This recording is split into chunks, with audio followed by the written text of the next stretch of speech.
آداب دا لیڈر ہندی کے لیے وسیم اختر 23 دسمبر کو درگاہ اعلیٰ حضرت پر عرس جیلانی حامدی کا آیوجن کیا جائے گا۔ اس ایک روزہ عرس کو لے کر اگر ہم بات کریں اور خاص طور سے جیلانی میاں کی بات کریں، جیلانی میاں کا پورا نام مفسر اعظم ابراہیم رضا خان عرف جیلانی میاں تھا۔ آپ کا ایک اور یوگدان اہم رہا ہے، وہ یوگدان ہے مدرسہ منظر اسلام کو لے کر، اس مدرسے کو لے کر جس کا قیام اعلیٰ حضرت نے خود اپنے ہاتھوں سے کیا تھا۔ درگاہ سے جڑے جانکار بتاتے ہیں کہ ایک مرتبہ مدرسے کی حالت کافی خستہ ہو گئی تھی،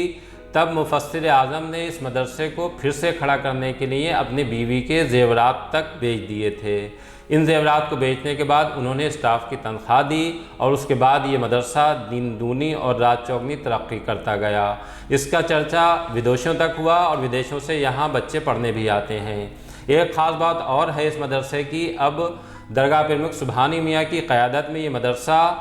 کافی ترقی کر چکا ہے۔ جامعہ رضویہ منظر اسلام کی بات کریں ہم تو اس مدرسے کی بڑی اپلبدھی اب یہ ہے کہ یہاں کے فارغ طالب علم مصر تک پڑھنے جا رہے ہیں، اس یونیورسٹی جامعہ الازہر میں جسے مسلم جگت کا آکسفورڈ کہا جاتا ہے۔ ابھی پچھلے دنوں ہی 7 طالب علم یہاں سے مصر پڑھنے کے لیے گئے ہیں اور وہ بھی ان کی تعلیم کا انتظام پوری طرح سے فری ہوا ہے، اور یہ ایک بڑا تعلیمی مقام ہے جو منظر اسلام کی بدولت حاصل کیا جا رہا ہے۔ آئیے آپ کو سنواتے ہیں کہ جامعہ رضویہ منظر اسلام کو لے کر درگاہ اعلیٰ حضرت کے جانکاروں نے کس طرح کی جانکاری دی ہے۔ مفسر اعظم ہند حضرت مولانا ابراہیم رضا خان جیلانی میاں رحمۃ اللہ تعالیٰ علیہ کی ایک بڑی عظیم شخصیت ہے، اور وہ اعلیٰ حضرت کی زبان تھے۔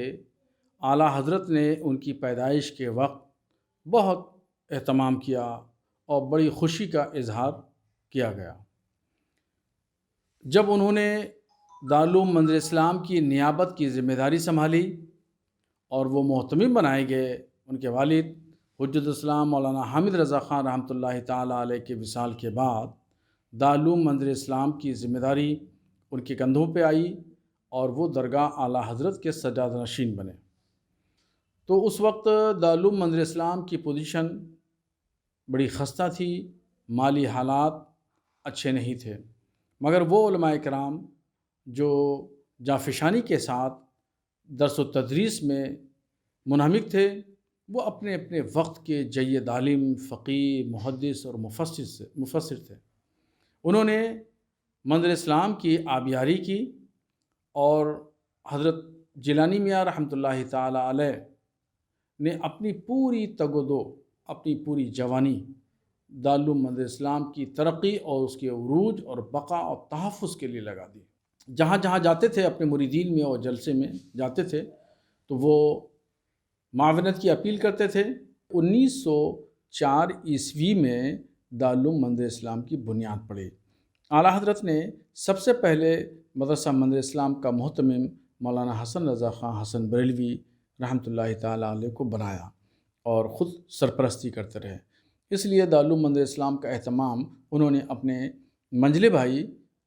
کو ذمہ داری سونپ دی۔ ان کا انتقال 1908 میں ہوا۔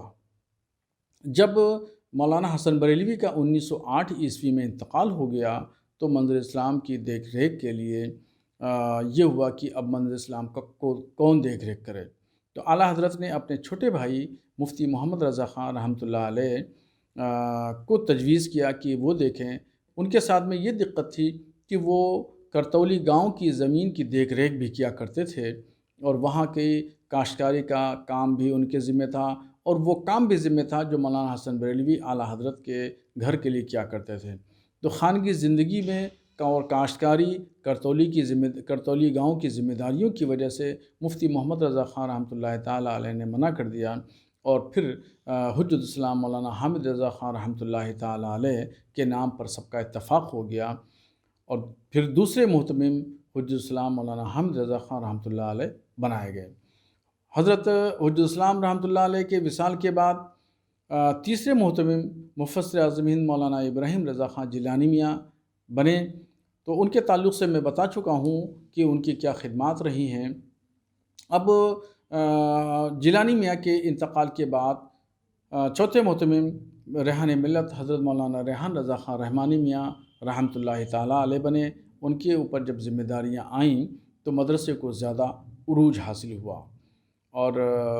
خاص طور پر حضرت ریحان ملت نے بیرونی دنیا کا سفر کیا۔ خاندان اعلیٰ حضرت کی تاریخ میں وہ واحد شخصیت ہیں کہ انہوں نے پہلی بار سوداگران کی گلیوں سے نکل کر کے وہ افریقہ، ساؤتھ افریقہ، Harare, Zimbabwe, Durban, Kenya, Mauritius, France کا سفر کیا۔ دارالعلوم منظر اسلام کا چرچا افریقہ اور افریقہ کی وادیوں میں، ماریشس میں ہوا، تو وہاں سے طلبہ کی ایک اچھی خاصی تعداد بریلی شریف آنے لگی، اور اس میں خاص طور پر ماریشس سے مولانا ابراہیم خوشتر صاحب رحمۃ اللہ تعالی علیہ یہاں تعلیم حاصل کرنے کے لیے آئے، اور ڈربن ساؤتھ افریقہ سے مولانا مفتی احمد مقدم صاحب، مولانا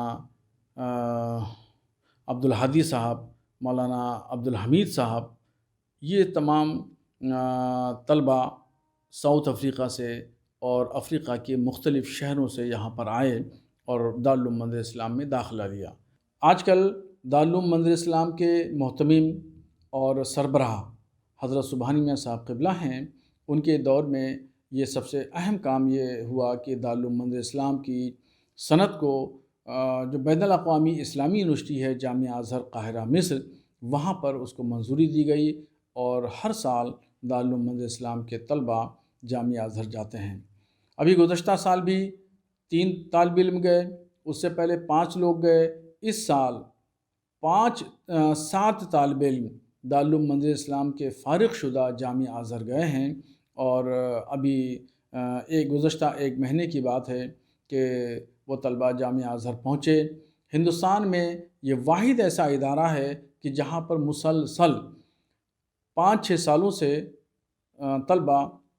جامعہ ازہر جا رہے ہیں۔ حضرت مفتی محمد سلیم نوری بریلوی صاحب کی بھی جد و جہد ہے کہ رابطہ کرنا، ایمبیسیز سے خط و کتابت کرنا، اور یونیورسٹی سے مسلسل رابطہ قائم کرنے کے بعد میں طلبہ کی اسناد کو اور تمام کاغذی فارمیلٹی کو اپنانا بھی ایک بڑا اہم مرحلہ ہے، جو ہمارے مفتی صاحب قبلہ کرتے رہتے ہیں، اور ان کی جد و جہد بھی بہت اہم رہی۔ تو دارالعلوم منظر اسلام کا رتبہ اتنا بلند ہے کہ حکومتی سطح پر اگر آپ دیکھیں تو بہار گورنمنٹ نے اور جھارکھنڈ گورنمنٹ نے دارالعلوم منظر اسلام کی صنعت کو اپنے ہاں مانتا دے دی ہے، اور دارالعلوم منظر اسلام سے فارغ شدہ ہزاروں طلبہ آج بہار گورنمنٹ میں اور جھارکھنڈ گورنمنٹ میں برسر روزگار ہیں۔